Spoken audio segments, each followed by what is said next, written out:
بسم اللہ الرحمن الرحیم۔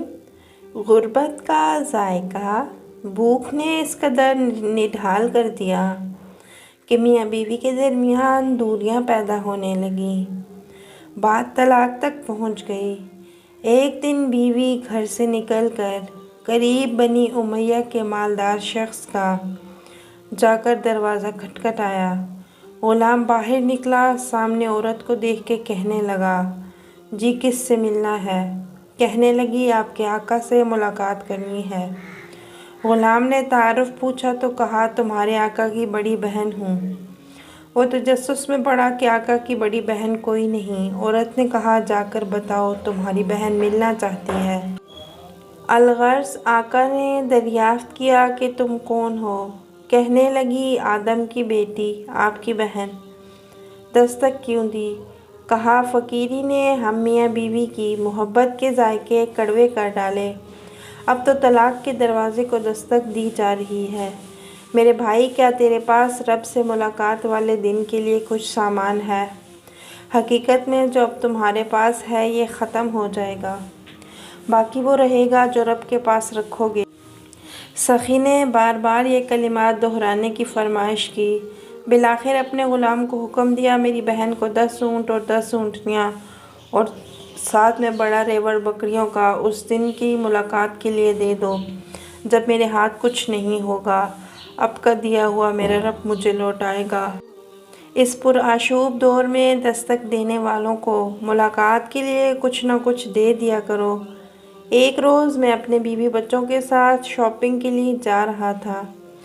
گاڑی سگنل پر رکی تو ایک منگتی بغل میں بچہ دبائے آ گئی اور صدا لگائی، باؤ اللہ کے ناں دے دے، رب تیری آس امید پوری کرے۔ میں نے 50 کا نوٹ دیا، وہ خوشی سے دعا دیتی ایک طرف چل دی۔ کچھ دیر بعد درجن بھر عورتوں اور بچیوں نے گاڑی پر یلغار کر دی۔ سب کی سب ہاتھ پھیلائے دعائیں دیتی پر امید نظروں سے مجھے دیکھ رہی تھیں۔ میں نے سب کی خدمت میں کچھ نہ کچھ پیش کیا، سب خوشی سے سرشار لوٹ گئیں۔ یہ سب معاملہ 1 منٹ کے اندر ہوا۔ اشارہ کھلا اور میں نے گاڑی آگے بڑھا دی۔ میری بیوی نے خفگی کا اظہار کرتے ہوئے کہا، جانتے ہیں جب آپ نے پہلی منگتی کو پیسے دیے تھے تبھی مجھے معلوم تھا اب یہ دوسروں کو بھی بتائے گی، اور دیکھ لیں میرا اندازہ ٹھیک نکلا۔ یہ مانگنے والے ہوتے ہی ایسے ہیں، کم ظرف۔ بیگم بڑبڑا رہی تھی، گاڑی والوں کے پاس قارون کا خزانہ ہوتا ہے جو سب کی سب نے دھاوا بول دی۔ اب تو میں کہتی ہوں آپ کو چاہیے تھا کہ پہلی والی کو بھی 1 روپیہ نہ دیتے، اس کو نہ دیتے، نہ وہ جا کر باقیوں کو بتاتی، اور نہ ہی ہمارے گرد اتنا رش ہوتا۔ بیوی کی ساری باتیں ٹھیک تھیں۔ لوگ اشارے پر کھڑے پہلے فقیر کو صرف اس لیے خالی ہاتھ لوٹا دیتے ہیں کہ یہ دوسرے فقیروں کو بتائے گا اور ہمارے گرد رش لگ جائے گا۔ میری بیگم نے ایک عام فہم بات کی تھی جو ہر طرح سے درست تھی، پر میں گاڑی چلا رہا تھا اور میری آنکھوں سے آنسو رواں تھے۔ بیگم نے بن بادل برسات کی وجہ پوچھی۔ میں نے کہا، بیگم آج چند ٹکوں کی خیرات نے مجھے ایک دائمی کورس سکھا دیا۔ بیگم نے سوالیہ نظروں سے دیکھا۔ میں نے کہا، ان گداگر فقیر عورتوں نے مجھے اتفاق، دریا دلی، سخاوت اور توکل کے معنی سے آشنا کر دیا۔ بیگم نے حیرانی سے میری جانب دیکھا، یہ کیا کہہ رہے ہیں آپ؟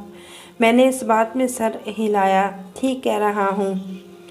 میں نے روزمرہ زندگی میں اگر کہیں سے کوئی سہولت ہمیں مل جائے تو ہم اپنے دوستوں اور رشتہ داروں کو نہیں بتاتے، اکیلے فائدہ اٹھاتے ہیں کیونکہ ہمارا توکل کمزور ہوتا ہے۔ ہمیں لگتا ہے اگر کسی کو بتایا تو وہ ہمارا کام بھی بگاڑ دے گا۔ ہم بھول جاتے ہیں دینے والی ذات اللہ کی ہے، میرا نصیب کوئی نہیں چھین سکتا۔ یہ سب ہمارے نفس کی چالاکی ہے۔ نفس ہمیں اکساتا ہے کہ چپ کر کے فائدہ حاصل کرو، کسی دوسرے کو مت بتاؤ، اور ہم نفس کی باتوں میں آ کر اکیلے ہی ملنے والی سہولت سے فیضیاب ہوتے ہیں۔ ان فقیروں کا نفس مطمئن ہے، میرے نفس کی طرح غیر مطمئن نہیں ہے۔ بیگم کے چہرے کا تاثر بدل چکا تھا۔ بچے حیرانی سے میری باتیں سن رہے تھے۔ اس دن وہ منگنی فقیر مجھے خوشی کا یہ انمول راز چند روپوں میں سکھا گئی۔ میں نے اس منگتی سے اتفاق، کشادہ دلی اور توکل سیکھا۔ وہ منگتی نہیں تھی اللہ کی پیغام رساں تھی جو مجھے ایک اچھی بات سکھانے آئی تھی۔ میری بیوی بولی، آپ دن رات آنکھیں پھوڑتے ہیں، ورک کالے کرتے ہیں، تب جا کر پیسے ملتے ہیں، تو کیس طرح روپے لوٹانا ٹھیک ہے؟ میں نے کہا، بابا جی کہا کرتے تھے کہ بیٹا جو بھی سائل آئے اسے کچھ نہ کچھ ضرور دیا کرو۔ میں نے پوچھا، اپنی محنت کی کمائی سے کیوں دوں؟ تو انہوں نے کہا، کون سا تو نے اپنے پلے سے دینا ہے، اللہ نے تجھے دیا ہے اسی میں سے دے دیا کر، دتے وچوں دینا ہے۔ میری بیوی کو بات سمجھ آ گئی تھی۔ اس نے منہ سے تو کچھ نہیں کہا مگر چہرے سے عیاں تھا کہ دتے وچوں دینا والی بات پر متفق ہے۔ اب میں کوشش کرتا ہوں کہ اگر مجھے کہیں سے کوئی فائدہ ہو تو میں دوسروں کو ضرور بتاتا ہوں۔ میرا نفس مجھے ہر بار روکتا ہے اور ہر بار میں اپنے نفس کو ایک جملہ بول کر چپ کروا دیتا ہوں۔ اللہ ہمیں آسانیاں عطا کرے اور آسانیاں تقسیم کرنے کا شرف بخشے۔ آمین۔ آپ کو سٹوری کیسی لگی کمنٹ میں ضرور بتائیے گا۔